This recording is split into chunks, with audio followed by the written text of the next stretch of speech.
I didn't even know that song was going to be all about galaxies and stuff. Ooh, I lucked out. How you doing this morning? Good. Likely story. We'll leave it at that for now. Oh, Epiphany, Epiphany. Where have you been? Today marks Epiphany in the Christian tradition, commemorating that faithful trip of the wise guys. Okay, I won't be a wise guy. I'm serious. I'm very serious right now. Of the Magi from the east, making their way and finally following that star and making their way to finding the birth of Jesus, to the place where Jesus was birthed in Bethlehem. And it's interesting that these men that came from the east, following that star, looking for the Jewish Messiah, were not Jewish. They were from the east. They were likely astrologers, studying the skies for signs and wonders, and following some sense of faith that something big was happening, having heard of this prophecy, having heard of the tales, and actually having some some correspondence with King Herod. We're not going to go into all that. I've done the metaphysics of it. It's fascinating. But we're keeping it at a high level today to realize this, what it means for us today, right, is often what I bring it back to, this story that we tell every year of Christmas, this story of the birth of Jesus, is really, from a higher level, the story of the birth of, in human awareness, of our own Christ consciousness, of our own spiritual nature, that we too are one with that spirit. That was the great Epiphany that was born into the world, that changed everything, or potentially is changing everything.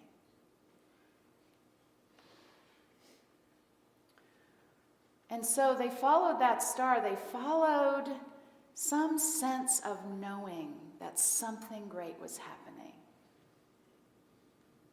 Metaphysically, stars represent our own intuition, our own inner calling, that there's something within us that knows beyond knowing, yes? Something that calls to us. Metaphysics teacher Ed Rabel said that intuition is the name of the very highest function of human consciousness.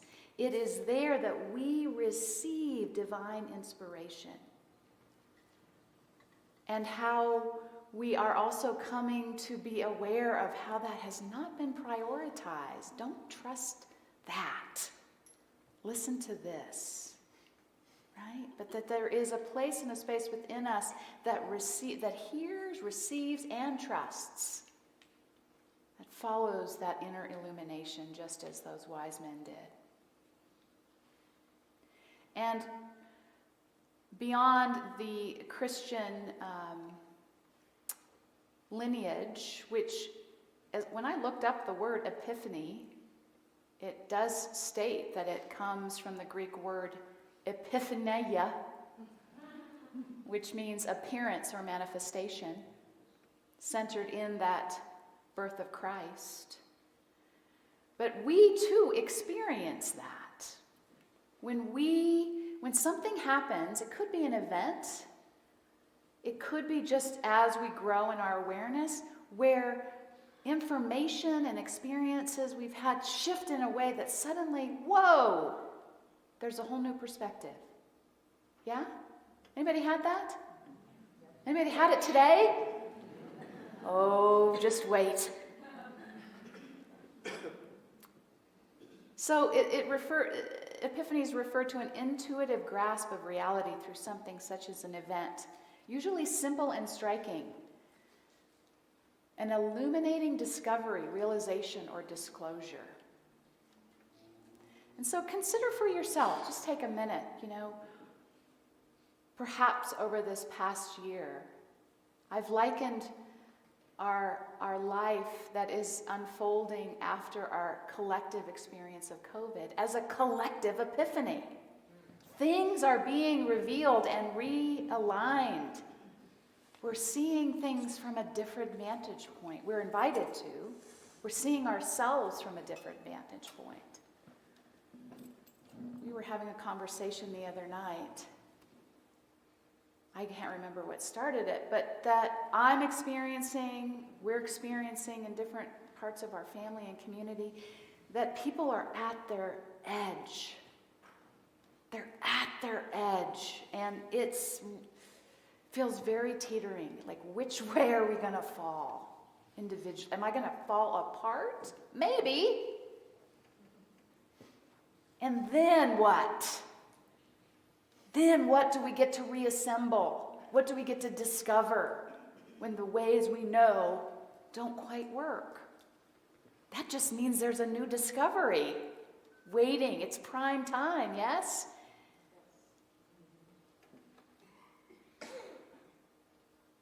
So I invite you to take a moment to just, because sometimes we can be so fast and so furious, to just reflect on your life, perhaps in the last year or more, of the ways in which your understanding, your experience of life has been rearranged enough that you've had a new awareness, a new perspective. And if you haven't, don't beat yourself up over that. Nothing's wrong with you. Maybe it's time to invite that. Am I willing to have my awareness expanded? Am I willing to perhaps loosen my grip of what I think I know in order to have a higher perspective?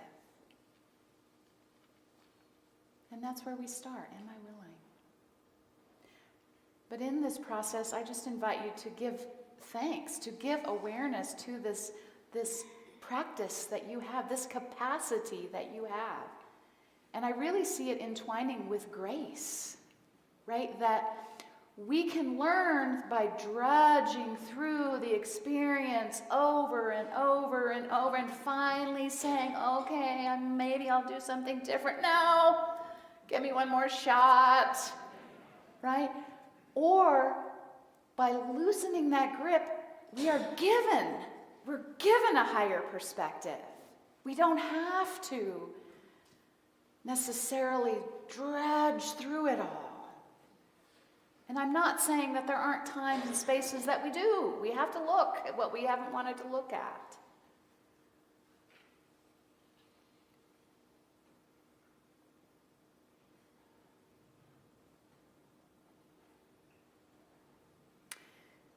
But to really claim and to open up to, I think one of the things that I have respected and admired and loved about unity is its practical approach, right? We try to make, how does this impact my life?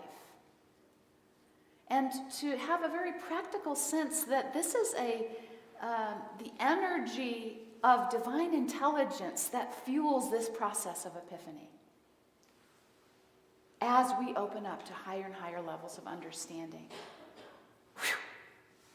we have openings, we have awarenesses come to us that we don't have to study for necessarily or earn. They find their way to us if we are open. And so part of that is taking time for self-reflection, taking time for meditation, taking time for prayer. Linda Martello-Whitsitt says, prayer is any conscious attempt to connect with the presence. You don't have to follow a certain step. We teach that. I'm not going against that. But whatever connects you to a higher purpose and a higher presence, and know that it is always available to you, guiding you, supporting you, directing you. But we have to prioritize that, and that can feel like a luxury, yes? So I'm inviting us all to claim that it's a necessity. It's not a luxury, it's a necessity. In order to stay balanced, in order to stay attuned, in order to stay sane, It affects your physical health, your mental health, and certainly your spiritual health. And so I'm wanting to carve out more time, less talking and more time, to let you have time to reflect inwardly. That is part of what our white stone ceremony does, is calls us in to connect with what is really alive in us, what is moving through us, what is calling to us. It commemorates the blank slate that a new year can bring. But even more, calling forth a deeper meaning or purpose, a new identity as one who is actively claiming higher and higher consciousness. To know that, yes, I am in this world and I am not of this world. And as I know that, I can have greater freedom and greater impact and greater ease in this world. They're not against each other. They're working together.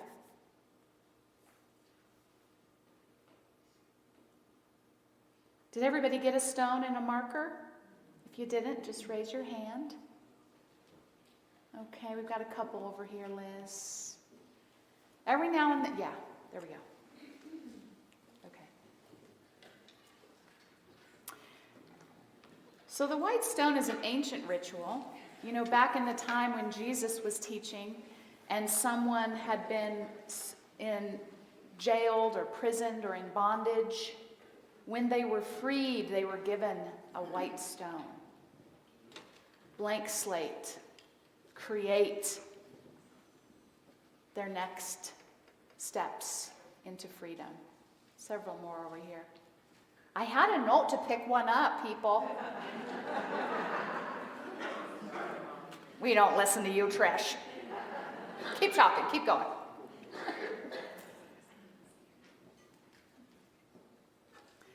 And so the invitation is to consider that each one of us here today comes from bondage in a way, in our own understanding. And we're being given this white stone to signify a greater sense of freedom. In Revelations 2:17, John talks about the people being given a new name. Let anyone who has an ear listen to what the Spirit is saying to the churches. Now that is just churches, is talking about the people who are gathering to continue to learn and grow into their oneness with Spirit after the death of Jesus. So we're not talking about the institution, we're talking about the people like yourselves who are learning to hear inwardly. The ear is not referring to the outer ear, but the ear of the soul, which is within each one of us. Our capacity to hear the still small voice within. So the first part of the verse tells us to listen, to develop the ear of the soul, to cultivate our awareness of our own I am, our own spiritual nature. And then the scripture goes on to say, to everyone who conquers, I will give some of the hidden manna. Oh boy, here we go. That just means to all who see beyond appearances, I will give all that is needed to live. This is the first promise. To everyone who conquers is not meant in war outside here. Who conquers in here. Is there not a battle that goes on in here? Yes. And so when we do surrender, when we finally turn within, then and only then do we conquer. And we spend let me just rephrase that. I spent half of my life thinking I need to conquer something out here. It's usually you. Not you, but whoever it is. You know who you are. And you know who you are for them. And them and them. But it's in here. So this hidden manna is derived really from higher levels of being within ourselves. It nourishes the soul first, then the mind, then the body. It benefits our whole being. Jesus alludes to this when he says to his disciples in John 4:32, I have food to eat that you do not know about. He's not talking about literal bread. He's talking about awareness, spiritual awareness, energy, intuition. And he's not saying, I have it and you don't. You can't have any of mine. No, I'm expressing what it is to live from that, and you can too. If you believe that you can, because you are.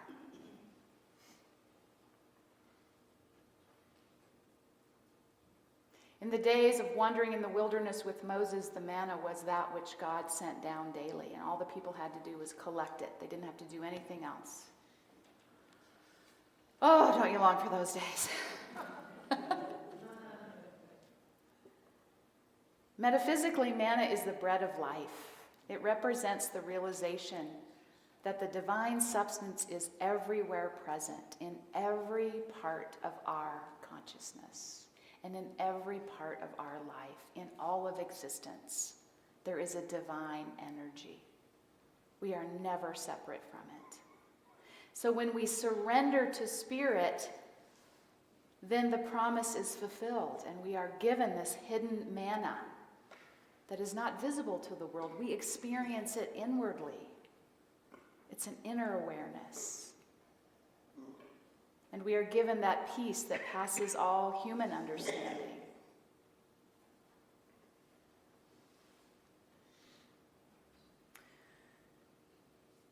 The second part of the promise is, and I will give you a white stone, and on the white stone is written a new name that no one knows except the one who receives it.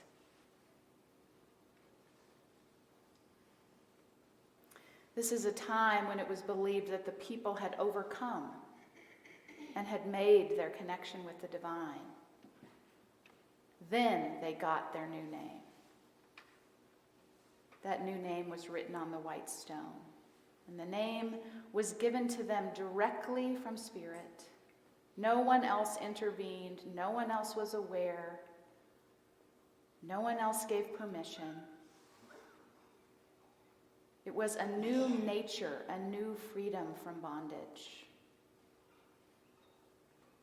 So just invite you to take your stone, just sensing the energy of that stone, that sense of a blank slate, if you will, a newfound freedom.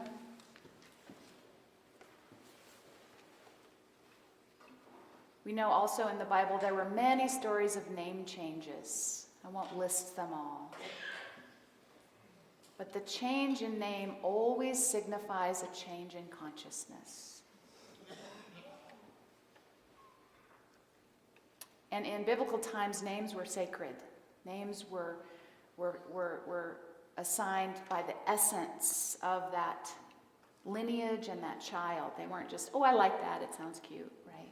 Some of you are returning to that, some of those deep, meaningful names. So names carried a lot of weight. It told the world who you were in the lineage and the essence that you were bringing to the world. There's an essence that each one of us is called to bring to the world. So that's what we're touching into here.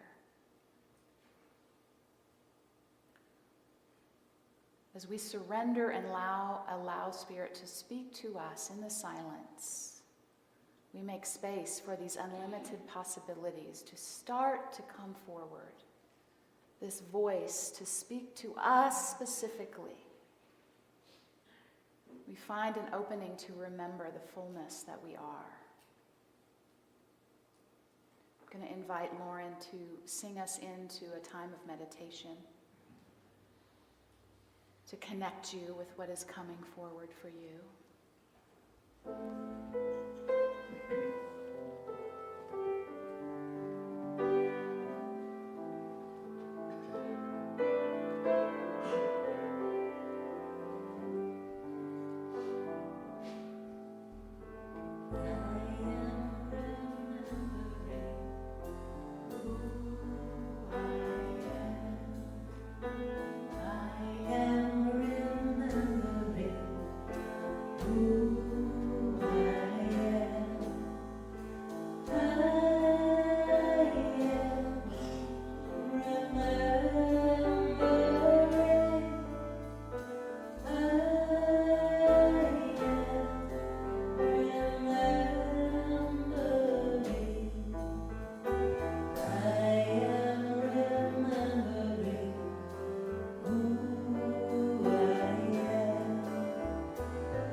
just invite you to take a deep breath, close your eyes. Know that this is a safe space for you to connect to those that overcame, who moved forward in faith. A new name was given. Today we will meditate on our new name, for each one of us has overcome adversity. And we continue to free ourselves to live more fully, conscious of the activity of Spirit in every aspect of our lives, knowing and claiming the life of Spirit is our life now. There is no separation. And in this recognition, we free ourselves to live more fully, releasing ourselves from bondage, the prison of limiting thoughts that propels us to believe in separation. In this moment, we claim our oneness with Spirit. There is no separation.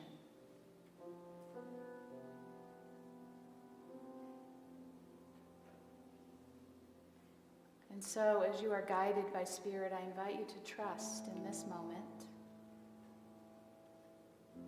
to call forward a name or a nature or a word that speaks to your divine purpose, an insight into your holy essence.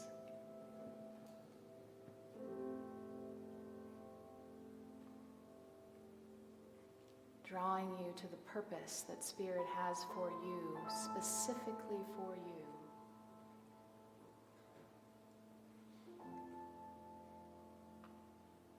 And see your white stone as a symbol of a whole new way of being.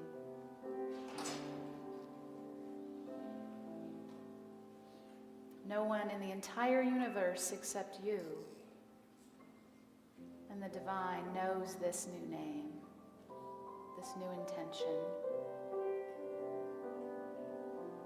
It is coming to you to be lived out, to be expressed and embodied by you.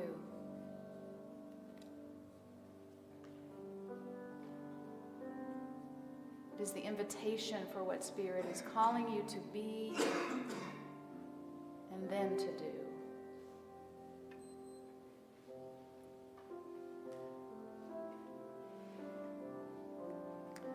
So give yourself permission to know that you have a new quality, a new purpose, even a new name coming your way.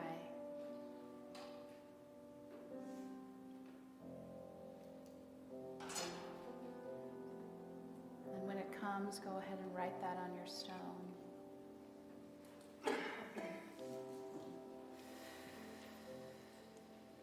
You may not even know what it means. That's all right. You can look it up later.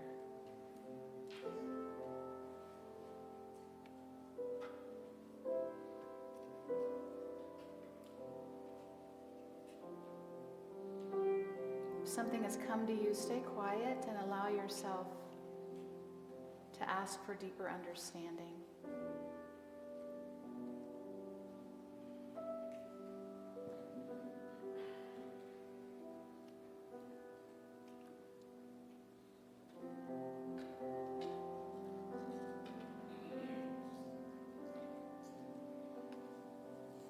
We're trusting and we're knowing that Spirit within reveals our true purpose. There's that within us that existed before time and will continue to exist, and it is speaking to us and through us. Trust me, follow me, know me.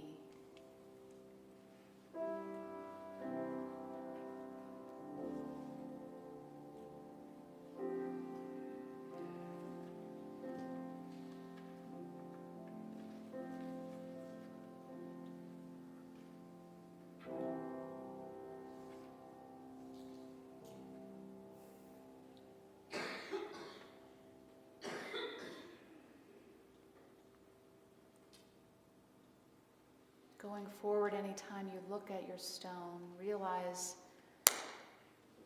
that you have the gift of choice, the gift to live differently, to live fulfilling life, to begin anew, to connect with Spirit, and to co-create your world.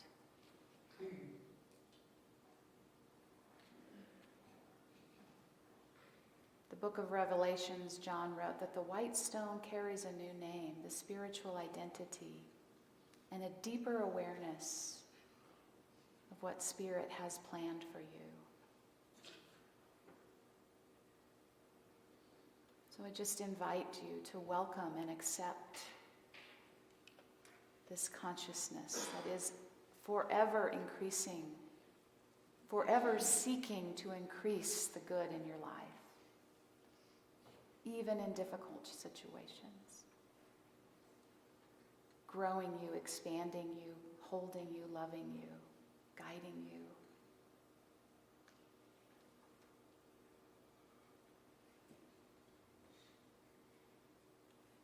So let this stone serve as a reminder of that good and of your willingness to accept it and to be it and to express it.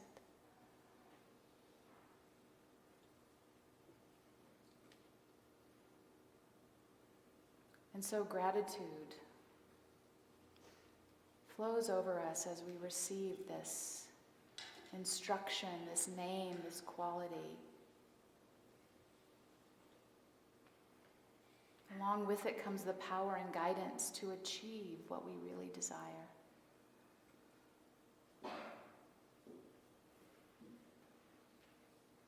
We see it, we decree it, we accept it. Behold, all things are made new.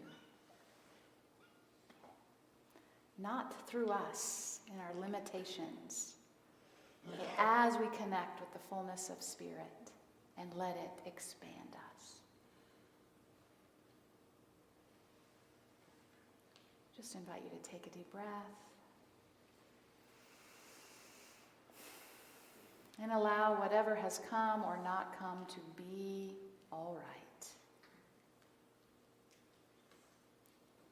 If you're one like me over the years who says, I didn't get it, it's coming. It's coming.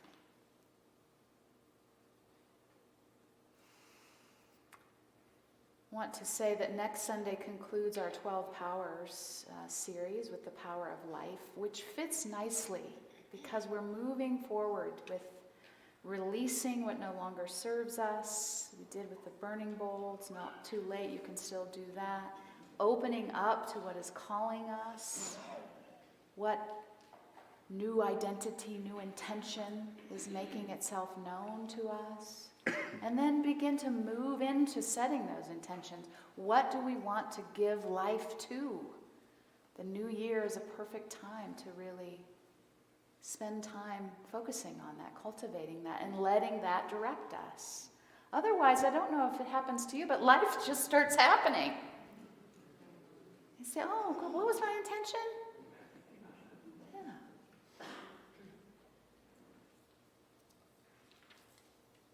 We're excited to share an invitation with you all to join in that process with us as a community.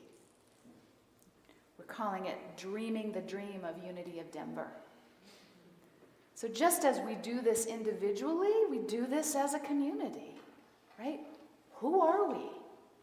Where have we been? Where are we going? What's alive in this community? You are this community. So we want to hear your voices, your experiences, your expectations, your hopes, your dreams. We have a community event scheduled for Sunday, January 26th, under the Wise and Loving Guiding Facilitation.